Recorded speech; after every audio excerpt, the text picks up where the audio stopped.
Hello, everybody, and welcome to a new interview series that I'm going to be we're calling it Uncapped. A little bit of a pun there, but I'm starting off my very first interview series with a guy that I really wanted to talk to. I'm going to have Jo Style here on with me. Jo, we just got done, what was it, like a month ago now that it's been since you came back from DAC. You guys had a really successful run there. How confident were you going into that tournament? Going into the tournament, I was really confident because more in the fact that we actually took time off to see our families. So, big part of like before going into the big tournament that we always did because it's not just like the amount of training you do, but mostly it's like your overall mood as well.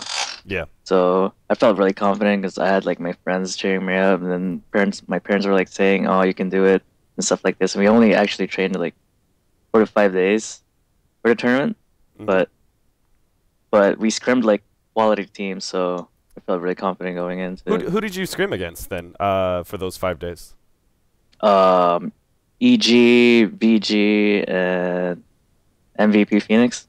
Oh, okay. So you guys, I mean, between Evil Geniuses and Vici Gaming, you pretty much had like the top, contestants Yeah. to be able to scrim up against. I mean, So, I mean, we lost all the games, but yeah. you learn more from losing than winning anyway. Awesome. So I actually want to go back. So basically, after such a successful run through DAC, I want to be able to kind of go back and talk about you as a player and your kind of journey through, starting off and like you start off in Team Fire, which is, with Fluff and Stuff, TC, you had IX Mike, and then Hannah Montana, all on that team. That was your first real step into the competitive scene, right? Yeah, it was. Like, so how did that team really, like, how did you guys actually come together, and what were your aspirations for going into the competitive scene for Dota at that point in time? Were you just like, was this just like, hey, I get the chance to be able to like maybe play in this TI2 tournament, that's going to be awesome, or were you actually like really focused on becoming a professional player? No, honestly, when I look back, it's like I didn't actually aspire to be a pro player. It's kind of just happened. I met Fluff and stuff like this in like in-house leagues and NA Dota and whatnot. Then we kind of just like had fun together. It's like, hey, why don't we like, make a team? Maybe we could like do something. But mostly, when I watched TI1, it really sparked my competitiveness. Mm-hmm. I kind of wanted to play Dota 2, and then I contacted Fluff, and he gave me a beta key, and then we just started playing together and see how it works. But yeah, I never really aspired to be a pro player. It's like it kind of just happened. So you just kind of stumbled into this, and now you're actually making it a full-on career. So you went into Complexity. So that was a team very much based on friendship. Were there any like IX Mike is definitely one of the most interesting characters in the Dota scene. Do you have any like stories or anything you want to say about IX Mike or any of the other teammates on Fire? I mean, Fluff and Stuff as well as TC are still like working at it in the North American scene and haven't quite found that real like click that they're looking for. Is there any of the players you want to talk about? I mean, it's been a long time. I mean, I still talk to these people pretty much all the time right now, and they've changed a lot actually. But mostly, what I like about these guys is they try to help other people. Like Fluff's been like, coaching and like mentoring like lesser players and stuff to help them break out of the scene. Like IX Mike, he's been making like NEL and stuff like. I don't think like people credit him enough. Like without IX Mike, there won't be like, these talents that have been coming up in North America. Yeah, I mean, we've had a lot of fresh talent is actually coming out. Like you've got Banana Slam Jamma, you've got Bugatti, who's what, Miracle Chipmunk. I mean, you got Sumail too. You just won. Well, yeah, Sumail is the obvious one. Yawar, his brother, is also trying to get in there with his team. So you're right. I mean, without NEL, like the North American scene would seem even more lackluster than it is. But going back to Complexity, so you guys went into TI2. That run maybe not as successful. I mean, it sounds like this team was very much based on friendship. So was your placing in TI2 a disappointment, or was just kind of like what you were expected going into it? I think we had too much expectations going into the tournament. We were like, yeah, because we were like the best Western team coming into the tournament. Like Hmm. I think Navi was like the same level as us online wise, but that's like the only thing we didn't have. Like we had like talent and all that. We practice a lot, but we don't have experience, land experience. I think when I look back, it's just the only thing we were missing. So how important would you say LAN experience is to, I mean, you guys went to DAC, but before that you guys had a couple of LANs that you went to. Obviously KDL was a constant thing for you as well. Would you rate LAN experience as being like really, really important, or is it just like an added skill that every team needs a little bit of? It means everything. I mean, like at the end of the day, TI is on land. Like if Right. that's the goal you're trying to pursue, I mean, you got to be good on land. Like all these online matches, they're like when you've experienced LAN beforehand, you'll realize that you're not really gonna try your best on an online match. Hmm. Does that make sense? Like Yeah. I'm gonna try like my 150% in a LAN tournament, but when it comes to like an online tournament, you can't help but, it's not just like the same type of hype, you know? Yeah, especially if it's a match that maybe isn't like as important, isn't really just a regular group stage match or something like that. Yeah, yeah, yeah. That's pretty true. Yeah. So going after TI2, you continued to stay in the professional scene. You ended up joining Evil Geniuses with BDiz, and you guys actually had a team house and everything. Now, this would be your first real experience in a team house, right? Complexity had a boot camp, but you guys didn't really have a full team house. How did that compare to the team house that you made later on with Rave? And what were some of the differences in practicing in that team house, Korea versus, being in North America? I think in North America we're just too comfortable. Hmm.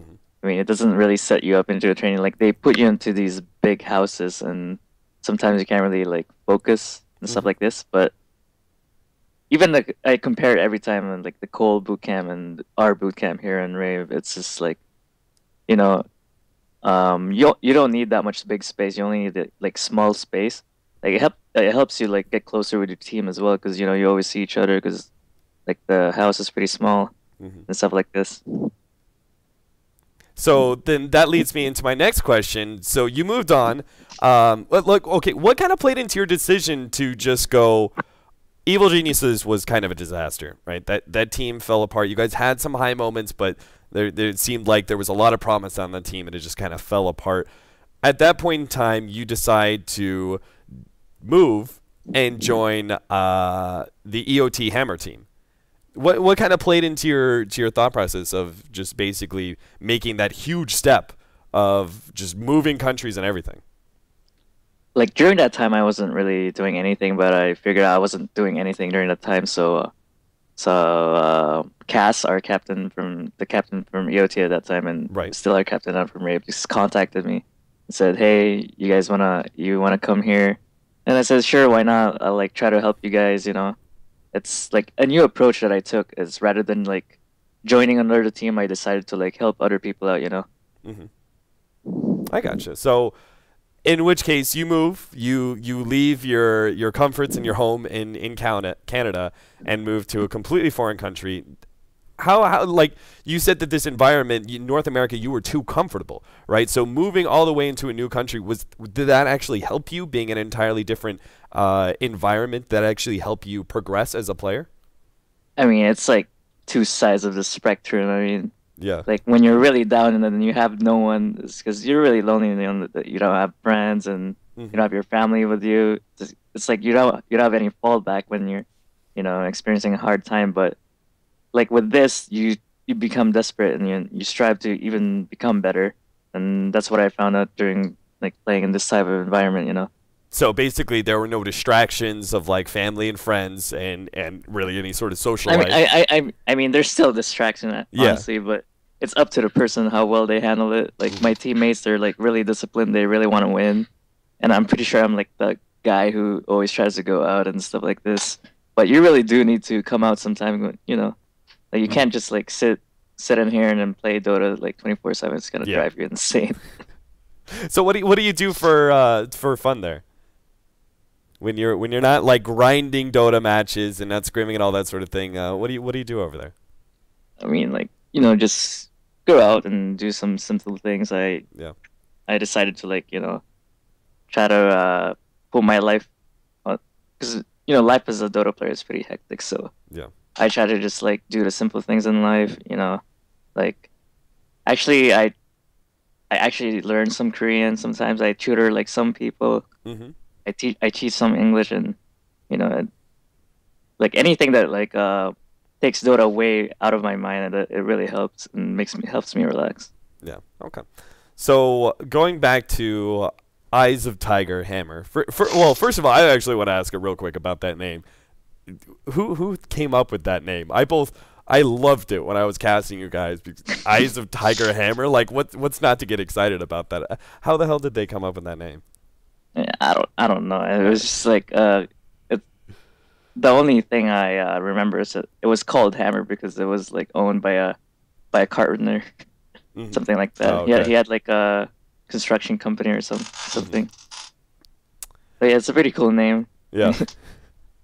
Definitely one of definitely the like one of the most interesting names that I've ever been able to cast. But so you're on this team, you're over there, you guys are practicing, and you guys hit what I would say would be a significant low point, which was that you and your team end up in the second tier of the KDL, despite the fact that you guys seem to have a lot of promise. And Blitz, in fact, talked to me and said they thought you guys would actually be the best team in Korea, but you guys ended up struggling heavily despite having so much potential. What happened during that time, and did you ever consider giving up all of it at that point? I think we were at tier one during that point, but yeah, it's been pretty hard. Like my my teammates actually, they don't come from like they don't come from rich backgrounds. Like I'm from the Western world, so I try to like help them out and stuff like this with other builds and stuff. It's really hard. Like for those guys, like winning, they have to win. Winning is everything. Like if they don't win, then that means they can't eat. Mm-hmm. So it's like like giving up. It was like never an option for me. Like how could I? It's like if I give up, then these guys would like probably die. It's kind of like that. Yeah.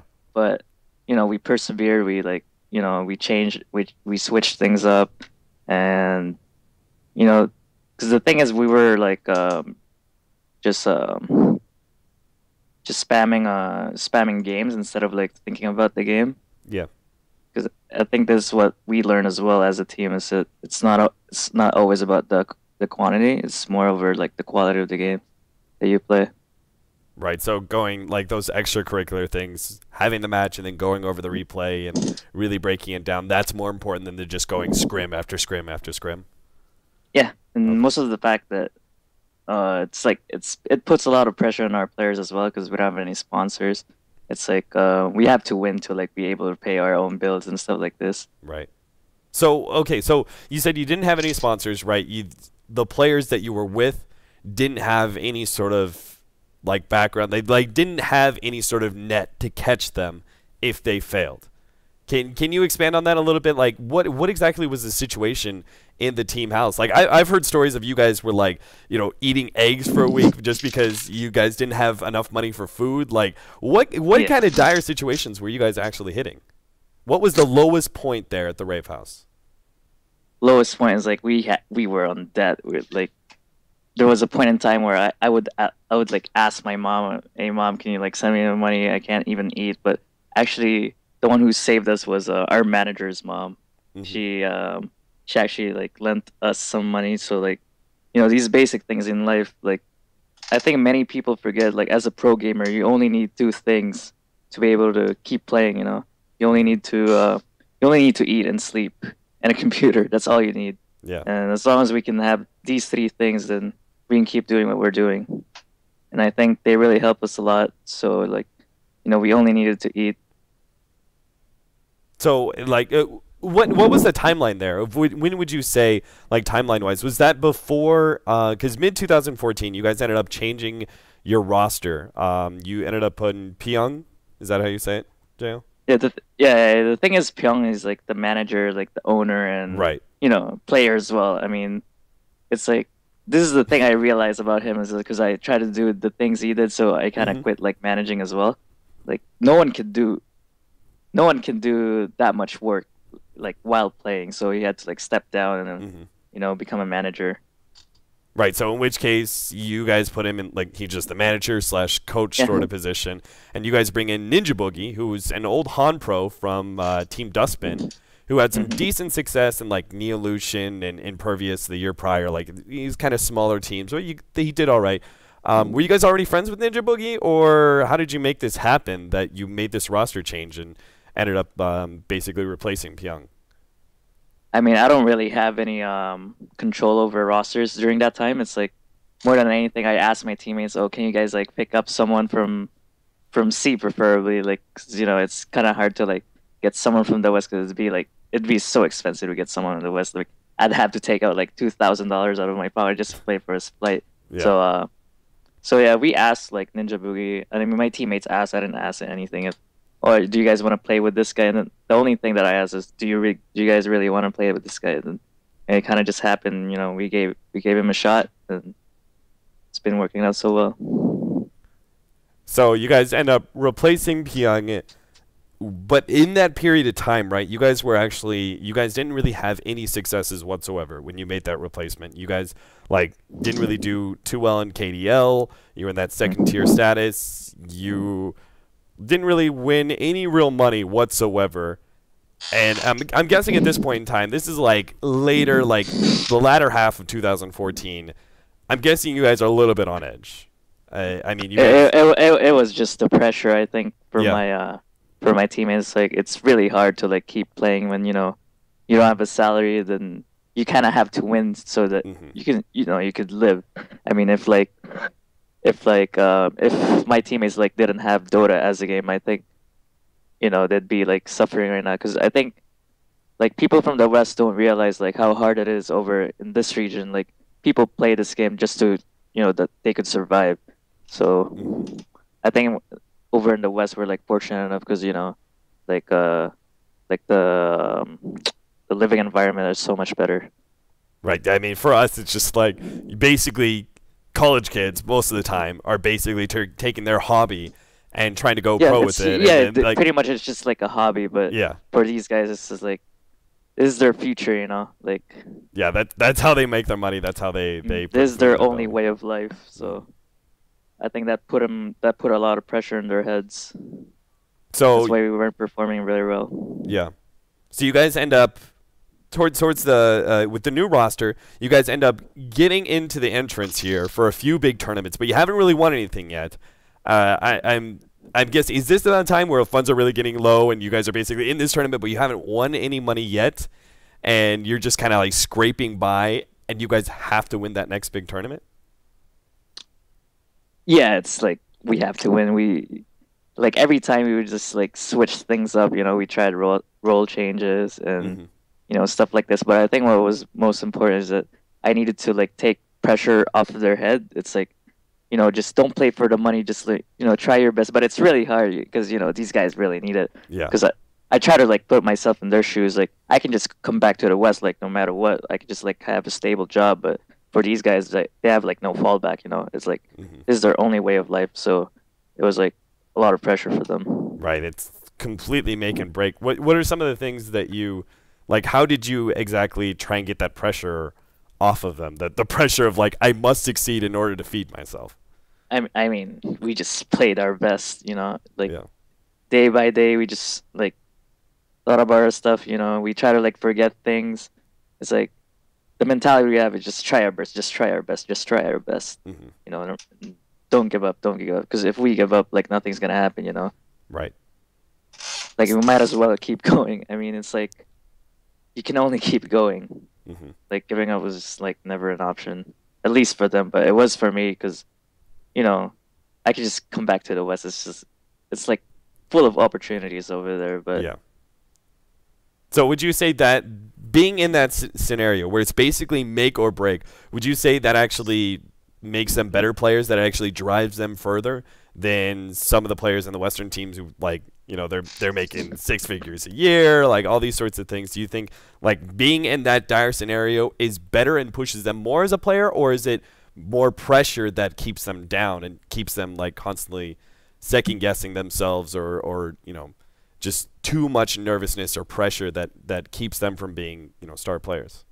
yeah, there's like two sides of it. I mean, like depends on how well you handle it. Because these guys, their backgrounds are like really, they really need it, right? So it affects their play in a way. So I just try my best to try to motivate these guys. I play my best too, but yeah, it does like what's it called? I can't say like when you're pressured, you try your best because honestly, when you're pressured, you're really in an uncomfortable spot, right? Mm-hmm. It's like um It depends on the personality. It yeah depends on its yeah personality, right? Some people rise to the occasion, and some people crack under the pressure. yeah that's pretty much like what happens every time. Hmm. Like when there's money on the line, it's like, oh my God, we're just gonna crack under pressure because we really need to win this Yeah. and stuff like that. So Because KDL is just like every match you play, you gain like I think you get like $5,000 per Mhm. match you play. So like winning one game means we could eat for like a month. right. So did you guys actually have any scenarios where like so it sounds like you try to keep everything very positive in the team and tried to like we just try our best and if that doesn't work we'll just try again next time and kind of keep going. But did you guys ever have like any serious infighting? Did anybody ever like crack under pressure and like I'm sure in those sort of like very tense scenarios somebody's got to lash out at somebody else if a game is going wrong because X person makes a mistake and Yeah. that's costing them food.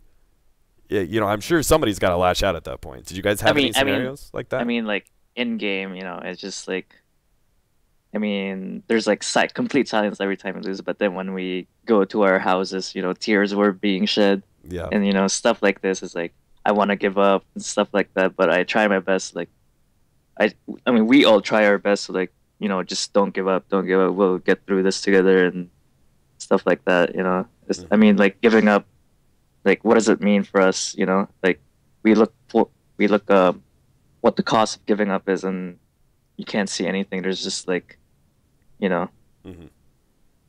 So you guys just had to push through, and eventually, you guys do yeah, end up. we just believed in ourselves pretty much. Yeah. I mean, like no matter how bad things were going, it's just we had to believe in something. Something. Something and we just believe that something will come. Right. Like we've been through this, we worked so hard on this. Like why give up? Eventually, There must be something that we can do. Yeah. eventually you're gonna hit that break, and you guys eventually did get that break. It wasn't until September, but you guys finally got a hold of some winnings by placing a very respectful third at I-League, which was $31,000. That was your first real big victory, correct? Yeah, and I like the how because the qualifiers were online, so obviously it's like we're not put in that stage where if we win this, we could eat. Mhm. The difference between KDL is like KDL every match you play you get paid. Yeah. In I League the pressure wasn't there. It's like okay, we play this. If we win, we go to China. It's not like if we don't go to China, we don't even eat. But it's not like that. So it was a lot different. So the pressure was Mhm. off their heads, and then we just like managed to qualify for this tournament like easily because there was no pressure. Mhm. You guys go to I-League, you get third, like you win $31,000, which you said earlier, like $5,000 feeds you for a month. Now you've just got like 6 months worth of living with that one win.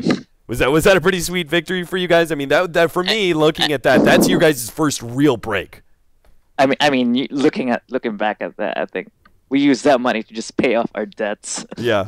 We were on debt at that point, so Uh-huh. so it wasn't really much of a break. And the thing is why like I put so much emphasis on like tournaments like paying out. So tournaments paying out on their promised like times because we don't want this to happen again because there's people starving to death trying to play this game. So Yeah.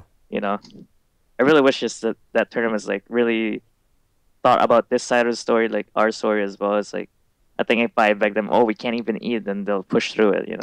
Hmm. But it's actually true that we can't eat. Yeah. So that was your first big win. You guys had a couple more land tournaments coming up. You basically bought yourself a pretty good reprieve, right? Like 6 months easily worth off that 31,000. You say pay off all your debts. You guys then go to MSI Beat It, which is definitely a smaller tournament, but there was some decent amount of money to be had there. You guys end up kind of faltering there and picking up fourth place. You don't take home any prize money at all. Was this tournament a bit of a blow to you guys, or was it just like it's a small tournament, so you just focus on the next big thing? It was like, to tell you the truth, it's what's it called? Like we didn't like had a good mood going into that tournament, so I think it really depends on your mood. Like going into a LAN tournament, it really depends on it. It doesn't even like your practice like scrims doesn't even like depend doesn't even affect how you're gonna perform on LAN, because usually it's just LAN. You just gotta like look at your overall mood, And if you go into a LAN with like a negative attitude, it's just like everything's gonna go down, because there's nothing you can get off from negativity, Yeah. Like no one tries their best, and there's only going down at that point. But I don't know, that tournament, I think we managed to like beat a couple of good teams actually. Yeah, I mean, But you guys fared fairly well in the group stage. It's just when it yeah, came down to playoffs, you guys ended up kind of choking. yeah, it's like and we didn't have like any strategies prepared as well, so Right. we pretty much like created these strategies like out of the back of our heads, and we decided to just like, oh, let's play this, and then Was there something specific that was going on? Because I'm a bit surprised that you guys were kind of like in a negative attitude going into that tournament, because you guys had just won I-League, so I figured you guys would have actually been like very confident and very, very happy pushing into that tournament. Was there something specific that went on, or? I think we played Dream League, and we were playing against like the Chinese right. teams in Dream League, and we felt like they were just like on another level than us, so we were like really disappointed in ourselves. But I try to like keep saying, oh, these guys, oh, we lost to these guys because these guys were actually good. It's not like we lost because we sucked. It's like obviously they were the better team, and then there's just this when you lose, it's like you try to learn from it, but during that time it was just like really bad mood overall. I think we didn't have enough break coming into this tournament. So you guys end up losing that tournament, but then you go on to win MPGL as well as KDL to close out the year, winning a total of $82,000. So, like, you guys didn't really win much in the first half of the year, but in total, you guys ended up winning $82,000 for that year. Overall, a pretty successful run for your team. You guys have basically just ensured that you're going to be able to keep doing this for a while. But then you get to DAC, and it seemed like metaphorically or perhaps literally, you guys were like the hungriest team going into that tournament. I expected you guys to be a little satiated there, like getting all these wins and like, oh god, the pressure's finally off. But then you guys go into DAC and you kick some serious ass. I mean, despite having already won some money, you guys still played like you guys were like the starving guys at the team house. Sorry, I was like, but yeah, I think DAC we just like didn't have any expectations, so we just like kind of showed.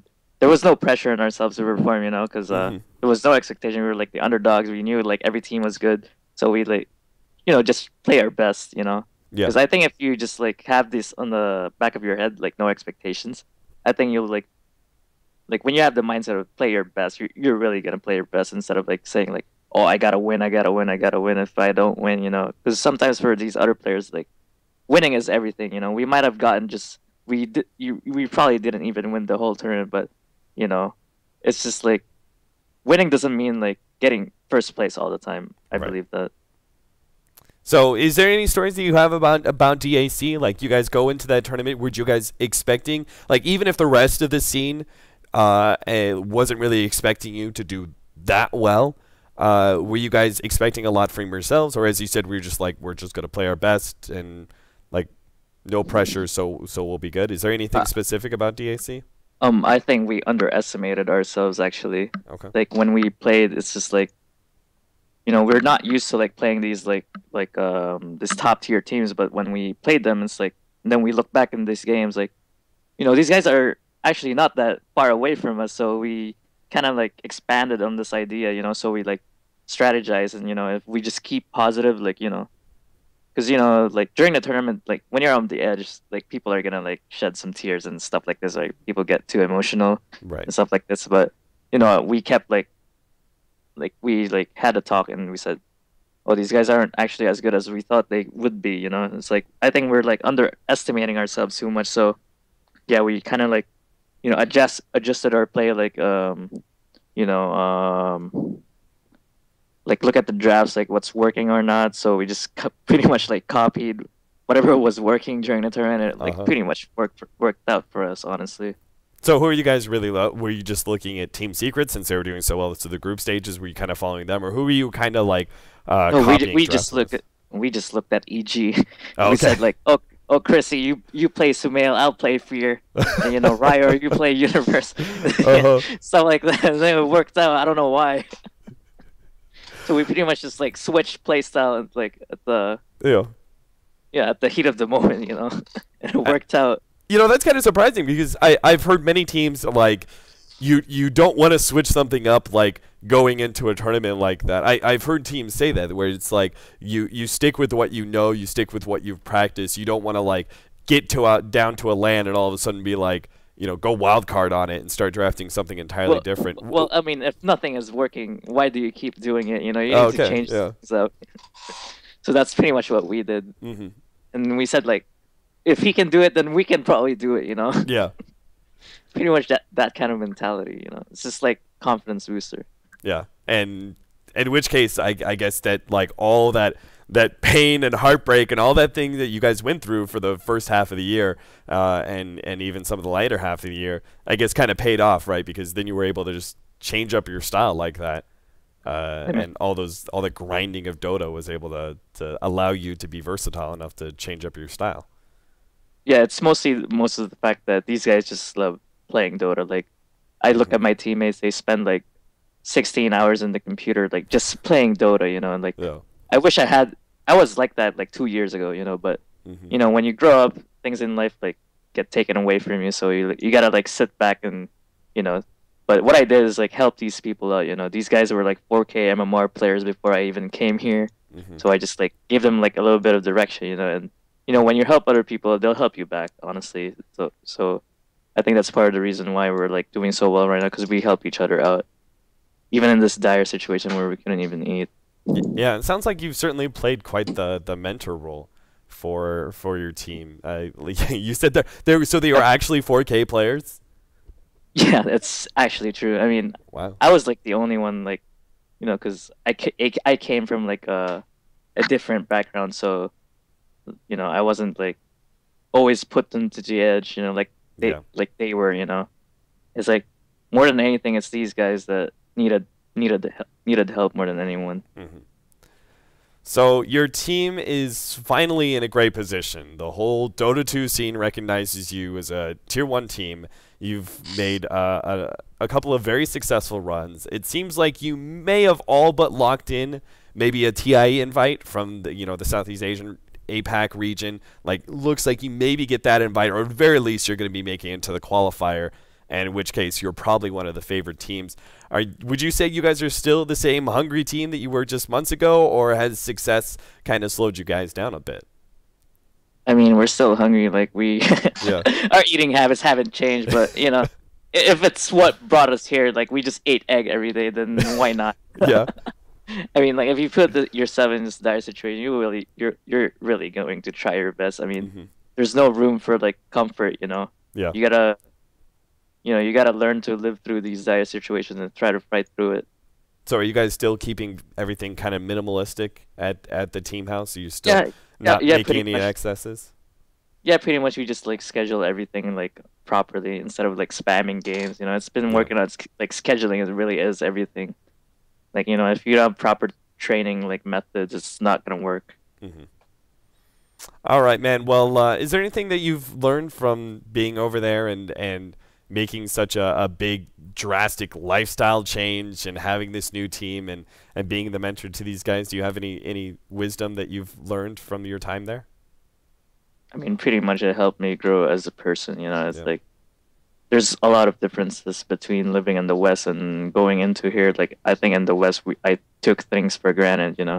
It's like there's in the West there's like an abundance of sponsorships, but you don't really have this in C.